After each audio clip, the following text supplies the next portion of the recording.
membicarakan tentang fadlu iyadatil marda, keistimewaan membesuk orang yang sakit. Ada keistimewaannya, ada kemuliaannya, bahkan orang yang sakit pun ada kemuliaannya. Pernah suatu hari seseorang datang kepada Ummi Darda radhiyallahu taala anha wa ardaha, fasyaka ilaihi al-gasawata min qalbih. Orang ini datang mengadu bahwasanya hatinya udah mulai keras. Orang dahulu kalau hati keras langsung mengadu. Nah, ini perlu, karena semakin keras hati seseorang semakin jauh dia dari rahmat Allah. Maka dia mengadu kepada Ummi Darda tentang hatinya yang udah mulai mengeras. Ada cirinya, ya ada. Hati mulai mengeras ketika kita sudah malas baca Al-Quran. Hati sudah mulai mengeras ketika kita malas untuk hadir di majelis ilmu. Hati mulai mengeras ketika kita tidak ternasihati dengan nasihat yang disebutkan oleh Nabi Muhammad sallallahu alaihi wasallam, taraktu fikum wa'idhain, aku tinggalkan kalian dua penasihat,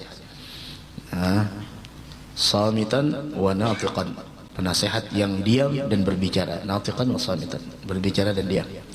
Aman natiq fahuwal Quran, adapun penasihat yang berbicara yaitu Al-Quran. Adapun penasihat yang diam adalah kematian. Dua-duanya penasihat.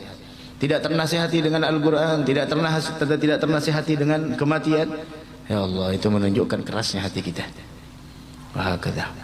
Makanya orang yang paling jauh dari rahmat Allah, orang yang paling keras hatinya. Kemudian kata Ummi Darda mendengar nih orang mengadu akan kerasnya hati, galat ya a'zamudda, ini penyakit yang ganas, ini penyakit yang dahsyat, sampai keras hati. Akan tetapi kata beliau ada obatnya, tidak ada penyakit yang tidak ada obatnya. Kata beliau, yang pertama, kalau engkau ingin hatimu menjadi lunak dan lembut, pertama udil marid, besuk orang yang sakit. Nah, orang yang sakit kita besuk.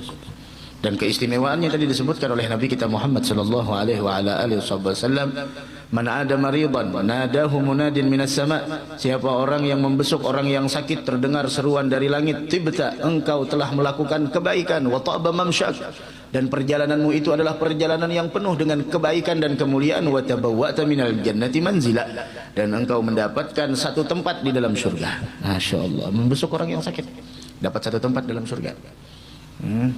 Bahkan Nabi Muhammad bersabda, innal muslim idza ada akhahul muslim, seorang muslim ketika dia membesuk saudaranya yang sakit, lam yazal fi khurfatil jannah hatta yarja, orang tersebut senantiasa memetik buah yang ada di dalam surga selama dia dalam perjalanan menuju ke tempat orang yang ingin dia besuk, yaitu orang yang sakit, sampai dia pulang dari tempat orang tersebut.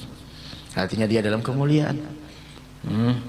La ilaha illallah. Bahkan diriwayatkan lagi dari Sayyidina Anas, sami'tu Rasulullah sallallahu alaihi wasallam yaqul, ayyuma rajulin ya'udu maridan, siapapun dia yang membesuk orang sakit, fa inna ma yakhudu fir rahmah, sesungguhnya dia telah masuk dalam wilayah kasih sayang Allah.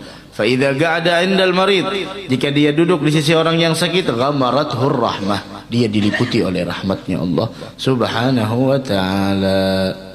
Begitu. La ilaha illallah. Itu yang pertama kata Ummi Darda, kalau ingin hati kita jadi lembut, besuk orang yang sakit, udil marid.